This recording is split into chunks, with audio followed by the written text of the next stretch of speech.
Acting on a tip, investigators made their way into a secluded wooded area off a quiet country road. At first, nothing stood out. The forest was calm, undisturbed, but experienced eyes knew what to look for. Carefully, methodically, they searched the dense brush. Hours passed. Then, confirmation. They had found the body of Joanna Simpson. What began as a missing persons case was now a homicide. And the deeper detectives dug, the more convinced they became. This was no sudden burst of rage. It bore the signs of planning, control, and a chilling intent. The final clue came from two unexpected voices, Alex and Katerina. Both children remembered being taken to that very forest just days before their mother was found there. Every crime has its own story, and we're here to tell it to you, our dear viewers. Like, comment, and subscribe. Stay with us. Joanna Grace Simpson was born on a warm summer day, August 20th, 1964, in the historic city of York, nestled in the ceremonial county of North Yorkshire, England. From the very beginning, it was evident that Joanna had come into a life of privilege and opportunity. Her parents, Diane Parks and Christopher Simpson, were respected figures in their community. Christopher was a self-made businessman who owned and operated a successful construction company that had grown into one of the most prominent firms in the region. Their family was affluent, but not flashy. Prosperous, yes, but grounded. Joanna was their only child, and her parents poured all their love, attention, and resources into her upbringing. Her early education took place at a prestigious all-girls private school in York, where she thrived academically and socially.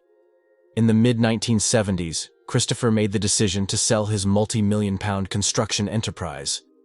He had spent years building the business from the ground up and was ready for a quieter life. The family relocated to the Isle of Man, a serene and picturesque island in the Irish Sea, known for its rolling hills and tight-knit communities. They purchased a beautiful estate in Laxey, a quaint town with a population of only around 2,000 residents. There, Joanna transferred to Buon School, which was affiliated with King William's College, a respected educational institution with a long history. Later, she went on to complete her studies at Oxford High School, continuing to excel across subjects. People who knew Joanna often described her as a rare blend of intellect and empathy. She was warm, dependable, and incredibly responsible, traits that remained with her throughout her life. Friends sought her advice, teachers praised her character, and even adults found themselves impressed by her poise and clarity of thought. She radiated confidence without arrogance, and her loyalty was unwavering. Whether someone needed a study partner, a shoulder to cry on, or just someone who would truly listen, Joanna was always there. After graduating from high school, Joanna pursued higher education at the University of Bath. There, she studied business modeling and entrepreneurship, a fitting choice given her sharp analytical mind and creative thinking. Initially, she dreamed of following in her father's footsteps by launching her own construction firm in London. However, during her university years, she discovered a deep interest in hospitality and decided to shift gears toward the hotel industry. She envisioned creating beautiful, welcoming spaces where guests could feel completely at ease, luxury with a personal touch. Despite her many academic and professional ambitions, Joanna remained deeply compassionate and grounded. She maintained close friendships and often volunteered for local charities and student-led initiatives. She believed in giving back, and she lived those values daily. Her presence had a calming effect on others, and she had a natural ability to lead without dominating. She made others feel heard, seen, and valued. Not to be overlooked was Joanna's striking beauty. Tall, elegant, and naturally radiant, she turned heads wherever she went. However, she never let this distract her. While she had many admirers, Joanna remained focused on her goals. After completing her degree, Joanna moved to the ceremonial county of Berkshire in the south of England. Joanna purchased a modest hotel near Windsor Great Park, a beloved destination for tourists and locals alike. Thanks to her hard work and impeccable taste, the business flourished. Within a few years, it had developed a loyal clientele and become a reliable source of income. By 1994, Joanna had reached a new milestone. At age 30, her longtime partner, whom she had been dating for several years, asked for her hand in marriage. He was from a similarly privileged background and had also built a successful career in business. The couple seemed like an ideal match. Their values aligned, their social circles overlapped, and both were driven yet down to earth.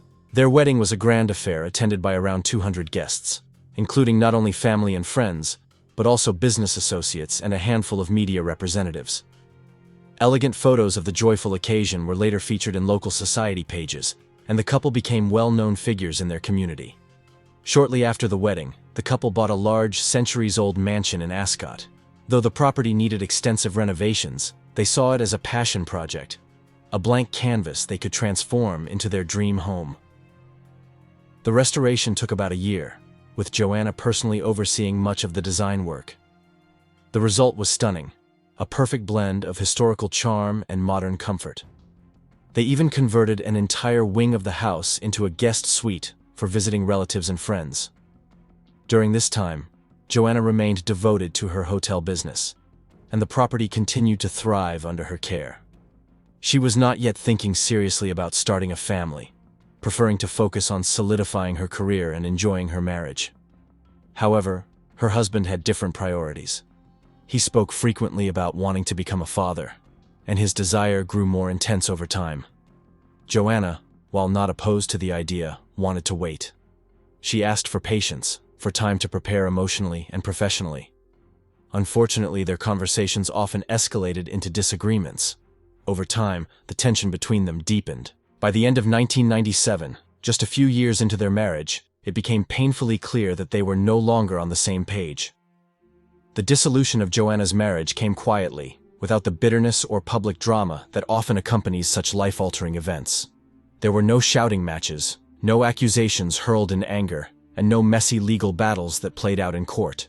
Instead, the end came like a quiet sigh, the inevitable conclusion to a relationship that had gradually worn thin.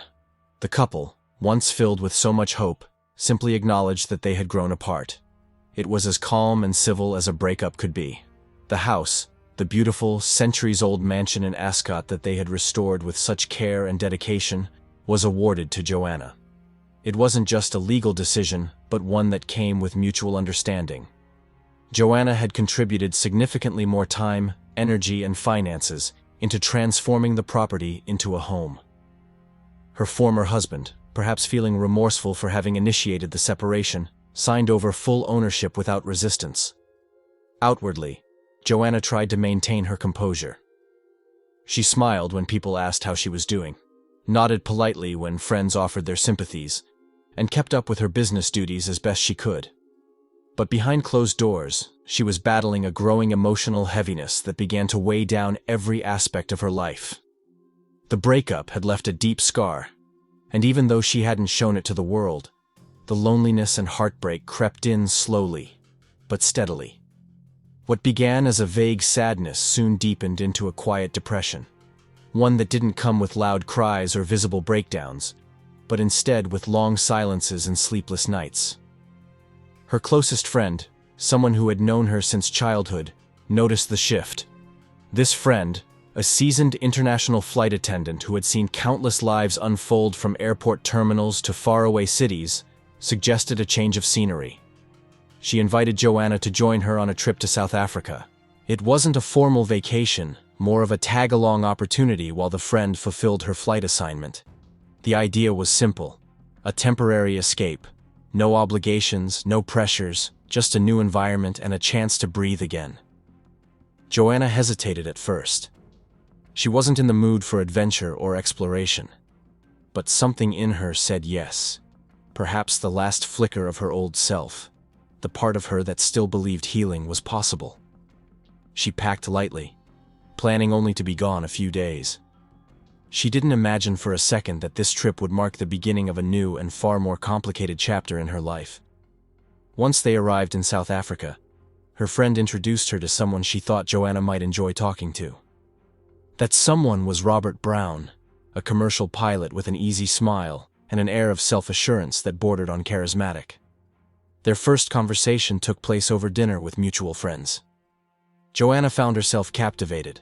Robert had been born the same year as Joanna, 1964, in the vibrant Scottish city of Edinburgh. But their upbringings couldn't have been more different.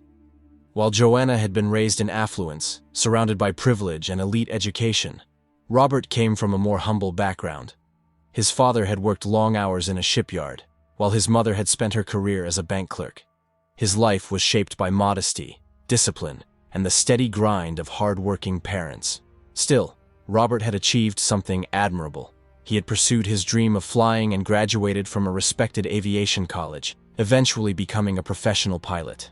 His story, in its own way, was a testament to determination and ambition.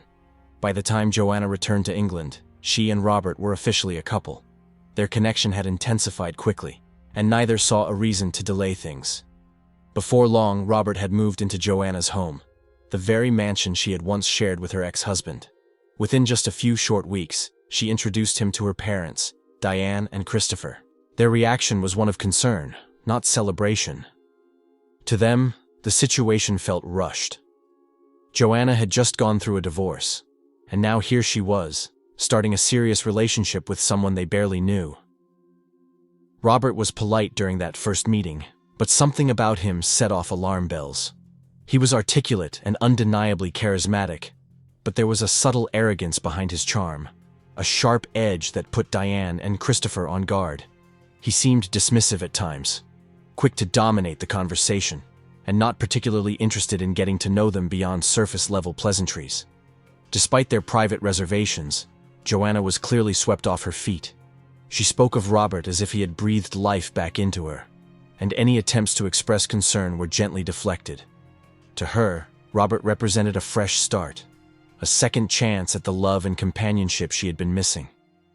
By the late summer of 1998, barely a season after their first meeting, Joanna and Robert were already discussing marriage. The whirlwind pace of their romance left her friends speechless, and her parents deeply uneasy. When Christmas arrived, Robert proposed with little fanfare but great enthusiasm. Joanna accepted without hesitation. This time, she said, she didn't want a grand, lavish affair. Her first wedding had been large and traditional, and it hadn't brought her lasting happiness. For her second marriage, she preferred something small and intimate. Just 15 guests, only their closest friends and immediate family. No photographers, no media attention, and no big reception. Robert seemed perfectly fine with this arrangement. But Diane and Christopher were blindsided when they learned the wedding was scheduled for February 1999, barely 2 months after the engagement. They had only met Robert twice, and neither encounter had reassured them. They didn't want to interfere in their daughter's life, but they also didn't want to stand by silently. After several candid discussions, they convinced Joanna to at least take one protective measure: a prenuptial agreement. It wasn't a romantic gesture, but it was a necessary one. Joanna agreed, not because she doubted Robert, but because she wanted to ease her parents' minds. The wedding went ahead just as planned. Quiet, low-key, and attended only by a tight circle. For their honeymoon, the couple chose to return to South Africa, the place where their story had begun. Joanna hoped this trip would cement the joyful memories of their first meeting and serve as a celebration of a new chapter. At first, everything appeared fine. They checked into one of the region's most luxurious hotels, and Joanna allowed herself to relax. She imagined long walks along the coast, candle-lit dinners, and quiet moments that would help them start their life together on the right foot. But the honeymoon turned out to be anything but romantic. From the very beginning, Robert's demeanor began to shift. In public, he was curt with the hotel staff, sometimes outright dismissive. He seemed to look down on them, speaking in a tone that made Joanna cringe. Where once he had seemed confident, now he seemed condescending. His arrogance, which had once been slightly charming in small doses, became oppressive and frequent. Joanna spent much of the trip apologizing on his behalf, trying to smooth over awkward encounters and shield the staff from his temper. Behind closed doors, Robert grew more impatient and demanding. He nitpicked over small things: restaurant reservations, room service delays, even the way the curtains were drawn. Joanna was stunned. The man she had married was beginning to feel like a stranger. She kept thinking, had I missed the signs? Did I fall for someone I didn't really know? Just 1 week into their honeymoon, Joanna found herself lying awake at night, staring at the ceiling, unsure of what she had gotten herself into. In its place was an unsettling quiet, filled with second thoughts. One evening, while Robert was out of the room, she picked up the hotel phone and called her mother. Diane's advice was clear. When she got back home, she needed to file for divorce immediately. Despite everything she had seen on their honeymoon, despite the arrogance, the distance, and the alarming changes in his behavior, Joanna chose not to walk away. In her heart, she still hoped that things could improve. She told herself that maybe Robert had been under stress, that maybe the trip had magnified their differences unfairly. People made mistakes, after all, and perhaps with time, he would soften. Joanna wasn't one to give up easily. She had built her life with resilience and dedication, and she wanted to extend that same determination to her marriage. So, she gave Robert another chance. She stayed. Shortly after their return to England, Joanna discovered she was pregnant. The news came as a shock, not because she wasn't ready to be a mother. She had always imagined herself having children someday, but because of how complicated her circumstances had become. Her marriage was already under strain, and now this development added another layer of uncertainty. When she shared the news with Robert, she was hoping, perhaps even expecting, a moment of connection, something that might bind them closer together. But instead of joy, what she received was cold indifference. Robert's reaction was a turning point, even if Joanna didn't fully realize it at the time. He didn't smile. He didn't offer reassurance or express excitement about becoming a father. If anything, he seemed more emboldened, more controlling. Somewhere in the back of his mind, he likely assumed that Joanna wouldn't leave now, not while expecting his child. And with that perceived security, his demeanor grew even more dismissive and detached. By then, Robert had already made himself unwelcome at the home of Joanna's parents. Diane and Christopher, who had always been warm and open with Joanna's friends and partners, couldn't hide their discomfort around him. He spoke to them as if he were doing them a favor just by showing up. Joanna often found herself apologizing on his behalf, smoothing things over, trying to pretend it was all manageable. But her parents saw through it. They pleaded with her to consider leaving him before it was too late. Yet Joanna stayed. She told them that she didn't want her child to grow up in a broken home without a father. She was trying to build something that looked like a family, even if it didn't feel like one. In November 1999, Joanna gave birth to their first child, a baby boy named Alex. He was healthy, beautiful, and instantly became the light of her life. Motherhood gave Joanna renewed purpose. She poured herself into caring for her son, waking up for late-night feedings, singing lullabies, and creating a peaceful environment, even within the walls of a house that felt increasingly cold. But while Joanna glowed in her new role, Robert remained emotionally absent. He barely acknowledged the baby's milestones, rarely offered help, and never seemed genuinely interested in fatherhood. Not long after Alex's birth, Joanna discovered she was expecting again. This second pregnancy came with even more emotional complexity. There had been no healing, no progress in their relationship. If anything, things had become more strained. Still, she moved forward with cautious hope. In the spring of 2001, their daughter Katerina was born. She was as beautiful as her brother, and Joanna tried with all her strength to focus on the joy of raising two young children. But if Joanna had hoped that parenthood would soften Robert, those hopes were quickly dashed. He remained cold and disconnected, treating his role as a father more like a reluctant obligation than a privilege. Joanna noticed that even when he was home, his attention was elsewhere. He rarely spent time with the children unless it was necessary. He never played with them or showed them affection in the way that came so naturally to her. When they cried, he seemed irritated. When they laughed, he barely looked up. Professionally, Robert had a successful career as an international airline pilot. He traveled frequently for work, often spending long stretches away from home. While some might have assumed this lifestyle brought excitement or freedom, Joanna found it only brought more isolation. When Robert did return, he didn't come home with stories or souvenirs or joy. He came back moody, detached, and dismissive. Instead of reconnecting, he treated his time at home as an inconvenience. Even among his peers, Robert had a reputation for being closed off, short-tempered, and standoffish. He had few close friends, and most colleagues kept him at arm's length. The family continued living in their Ascot mansion, located on the exclusive and affluent strip often referred to as Millionaire's Row, not far from the stunning Windsor Great Park. The location was ideal for Robert, who needed easy access to Heathrow Airport. But the grand home, once a dream project, no longer felt like a sanctuary. Its walls echoed with silence and tension. Joanna tried to make it a safe and loving space for her children, but the emotional toll was beginning to show. Robert's behavior never escalated beyond verbal hostility. He wasn't physically aggressive, something Joanna held on to, perhaps unconsciously, as the reason she continued to stay. The insults and coldness were bad, but they hadn't crossed a certain line. Yet everyone close to the family could see how deeply Robert's presence was eroding Joanna's spirit. Her light was dimming, her laughter less frequent. The once vibrant woman who had traveled the world and built a successful business was now living in a shadow of what should have been a fulfilling life. By early 2007, after nearly 8 years of emotional distance, silent dinners, and growing despair, Joanna reached a breaking point. It was January when she finally made the first move. She contacted a trusted family attorney and arranged an initial consultation to discuss filing for divorce. What finally pushed her to act was an explosive argument that had come out of nowhere. Robert had accused her of having an affair, a completely baseless claim. There was no evidence, no reason, no behavior to justify the accusation. Joanna was shocked not only by the words, but by the venom behind them. In February, things took an even darker turn. Robert confided disturbing thoughts during one of their many arguments.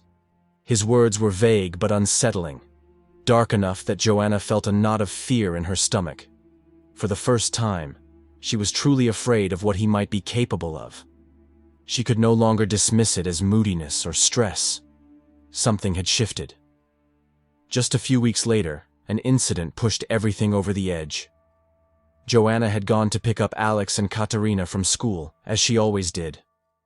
While waiting outside, she had a short, friendly conversation with a fellow parent, a man whose children were in the same classes as hers. It was nothing more than a casual exchange. But when Robert saw it, he reacted explosively. Back at home, he accused her once again of infidelity. But this time, the confrontation escalated beyond words. That night, Joanna knew it was over. There was no more hoping for change, no more trying to protect the illusion of a family. She told him clearly and firmly. Their marriage was finished. Robert, in response, issued a chilling ultimatum. He told her she could file for divorce if that's what she wanted, but under no circumstances would he allow her to leave with their children. That, he said, was non-negotiable. The very next day, Joanna made the most important decision of her life. She took Alex and Katerina and fled to the Isle of Man, seeking shelter in her parents' home. There, surrounded by the people who loved her unconditionally, she filed for divorce. But the process was not simple or quick. Robert countersued almost immediately, arguing that he still wanted to preserve the family. He claimed Joanna was trying to cut him out of his children's lives, painting himself as the victim. It was a complete reversal of reality, and it dragged the proceedings into a complicated legal battle. To make matters worse, Robert refused to move out of the Ascot mansion. Even though Joanna had legal ownership of the home, he insisted on staying, claiming he needed to be close to his children. For nearly 6 months, the couple, now separated in every emotional sense, continued to live under the same roof. The tension was unbearable, the environment stifling. Eventually, Joanna had no choice but to take the matter to court. With the help of her attorney, she obtained a legal order that forced Robert to vacate the property. At last, he left the house, but the divorce was still pending. Custody arrangements had yet to be finalized. Joanna remained cautious. Surprisingly, once he moved out, Robert adopted an entirely different demeanor. He became eerily calm. No more outbursts, no more threats. He followed the custody schedule precisely, picked up the children when he was supposed to, and returned them without issue.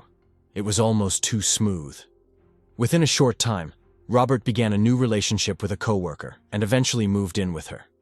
The pace of Robert's new relationship seemed almost scripted, as though he was racing towards something rather than building anything genuine. Within just a few short months of moving in with his coworker, she became pregnant. The news made its way to Joanna through a mutual acquaintance. Her first reaction wasn't bitterness or jealousy. It was relief. She believed that now, with Robert starting a new family of his own, he might finally lose interest in interfering with her life.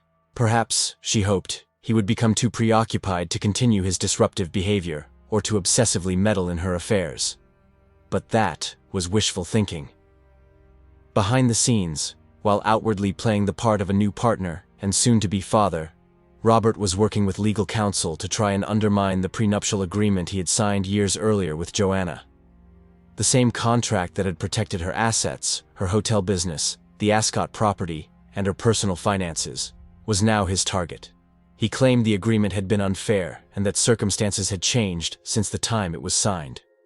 The move came as no surprise to Joanna's attorneys, but to her, it was another reminder that her ex-husband had not moved on in spirit, even if he had in appearance. Although they were now divorced and living separate lives, Joanna and Robert were still tied together by their most important responsibility: co-parenting Alex and Katerina. That alone required a level of cooperation that Joanna found increasingly difficult to maintain. Every exchange with Robert came with a sense of dread. His moods were unpredictable, and she never knew whether he would be civil or cold, quiet or confrontational. Over time, Joanna made it a point to avoid being alone with him during handoffs. Whenever possible, she arranged for pickups and drop-offs to happen in public places or with someone else present. It was a small layer of protection that offered her some peace of mind. That uneasy routine continued until October 31st, 2010, a day that began like any other but would end in heartbreak and suspicion. Robert had taken the children to visit his parents for the school's fall break. On Halloween, he was supposed to return them to Joanna's home in Berkshire. Joanna's parents had gone away for a short trip, and for the first time in a while, she was alone at the house. She wasn't worried. She had always handled herself with grace and strength, even in awkward situations. But the next day, November 1st, everything changed. At approximately 10 a.m., 2 separate calls came into the local police station. The first was from Diane and Christopher Simpson, Joanna's parents. They had returned from their trip and tried repeatedly to reach their daughter by phone and text, with no response. It was unlike her. Joanna always kept in touch, especially when the children were involved. Concerned that something might have happened, they reported her missing. The second call came directly from Robert Brown. He arrived at the station in person, unannounced, and told officers that something had occurred at his ex-wife's home. His statements were vague. He didn't say Joanna was hurt or missing, only that he had been involved in a situation.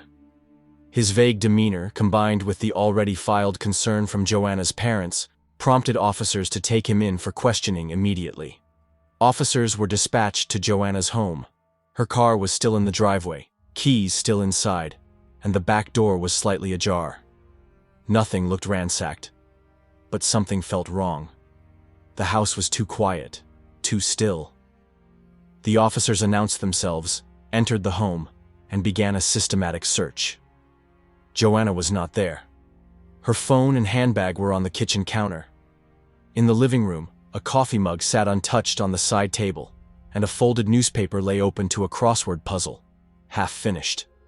To trained investigators, these details painted a picture of someone who had been interrupted suddenly. Back at the station, when police informed Robert that Joanna's parents had reported her missing and voiced serious concerns about him possibly being involved, Robert's composure visibly cracked. He stopped answering questions, requested legal counsel, and shut down completely. However, investigators soon learned that before coming to the station, Robert had dropped off Alex and Katerina at his parents' house. The children might have witnessed something, or at the very least, overheard it. Specialized child welfare officers were brought in to speak with Alex and Katerina in a supportive, non-threatening setting. Both children were cooperative and calm, but visibly confused. They shared that on the day they were supposed to return home, they had been playing in another room when they heard their parents arguing. On the drive back, Robert had told them their mom wasn't feeling well. He said she needed to go to the hospital and that he would take her there himself. When Alex asked if everything was okay, Robert reassured them that it was. He dropped them off at their grandparents' house, promising he'd return shortly. But he didn't return until much later that night, alone, and gave no further explanation. Armed with that information, detectives went back to Robert. When they shared what the children had said, he initially stayed silent. But after a long pause, and with his lawyer present, Robert finally spoke. He admitted that he and Joanna had argued that day. He claimed that during the argument, he lost his temper. His explanation was disjointed. He said things had escalated, that he hadn't meant for it to go as far as it did. Then he said something that made everyone in the room go still. He told them he had planned to take Joanna to the hospital, but by the time he tried to check on her, it was already too late. According to Robert, panic took over. Instead of calling for help or seeking immediate assistance, he chose to cover it up. He admitted to moving Joanna but insisted he had acted out of fear, not calculation. Investigators didn't believe him. The inconsistencies in his story were glaring. Under pressure, Robert eventually offered to show investigators where he had left Joanna. He led them to a dense woodland area off a rural road, roughly a mile from his parents' home. From the outside, the forest looked undisturbed. But after several hours of meticulous searching, officers discovered what they had feared. They found Joanna Simpson. Their suspicions, that this was not a crime of passion, but a premeditated act, grew stronger by the hour. The final confirmation came from an unlikely source: Alex and Katerina. In follow-up interviews, both remembered visiting that very same forest just days earlier. Robert continued to insist that he hadn't planned any of it, that he had snapped in the heat of the moment and reacted poorly. But his actions told another story. Moreover, in earlier interviews, Robert had made subtle, bitter remarks about Joanna and her family. He referred to her as a spoiled princess, and claimed that she'd never struggled for anything in her life. Despite the mounting evidence of premeditation, when the case went to trial in May 2011, the courtroom witnessed a surprising turn. The jury, after hearing weeks of testimony and reviewing the forensic evidence, returned a verdict that stunned many people watching the case closely. They concluded that Joanna Simpson's death had not been premeditated. The outcome: he received a 25-year prison sentence, with the possibility of parole after serving just over half that time, 13 years to be exact. In 2013, just 2 years after his sentencing, Robert was evaluated by the parole board. The board reviewed his conduct in prison, psychological evaluations, and testimony from professionals. Ultimately, the board made a clear and firm decision. Robert still posed a significant risk to society, and he would not be released. He remained behind bars, and his parole was denied.